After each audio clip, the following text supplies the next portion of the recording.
Cheryl, what do you think the biggest difference between your first half offense and your second half offense was? Atlanta's activity and aggression that you could feel it, especially as we got to the latter part of the third and going into the fourth. I don't know if we get tired. I don't really know, but I just didn't think we handled them taking us out of our stuff.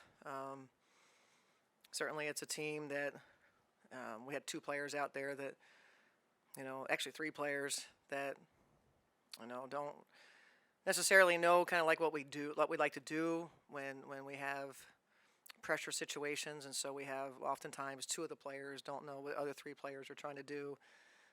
So identity-wise, we're still getting to know each other, kind of a thing. I just didn't think that we handled when they were fouling, and pressing up on us. I think you got to be tough, and I think you got to rip and go, and you got to get to the basket, and you got to get 3-point plays. Everything was a 3-point play at our end, and we just couldn't get, tough enough at the other end and be able to do the same thing and get by people and,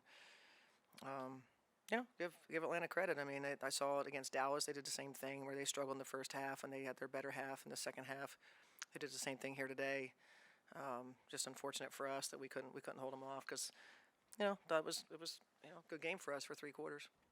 And what do you think went into being unable to contain Alicia Gray in that second half? We just lost our minds in terms of what our defense is, and they got 38 points in the paint. I mean, we had some tremendous possessions where we were helping the helper and flying around, going out when they, throw the pass back out to the perimeter. We close out, help again, and then, I don't know if it's when you get in those moments and it gets a little bit harder. I don't know if it's fatigue, if it's fear, and then you start not to trust.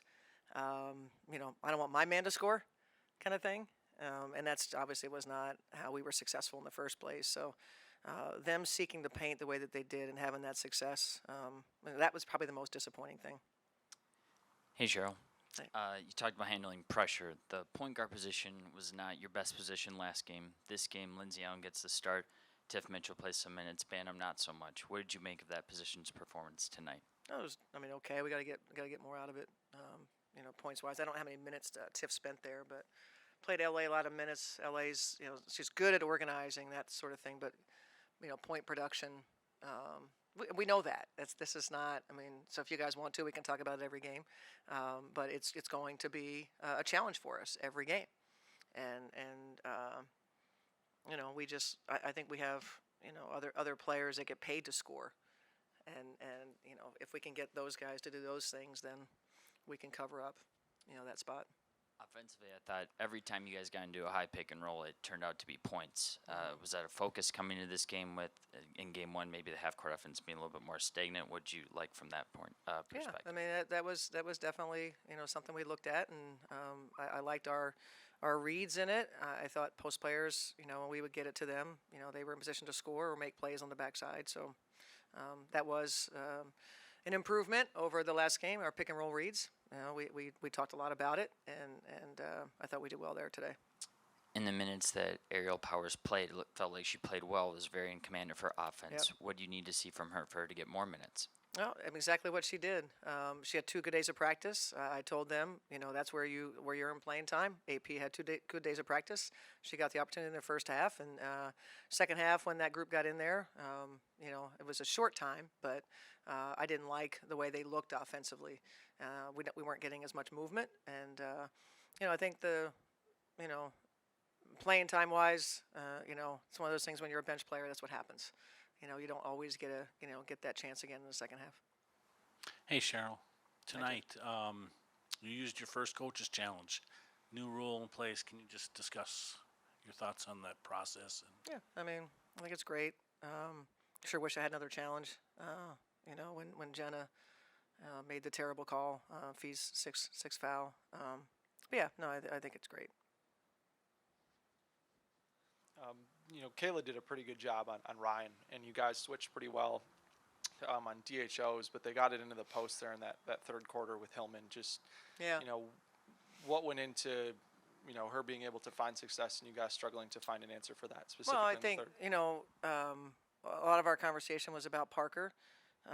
Give Hillman credit, who just imposed her will in the game.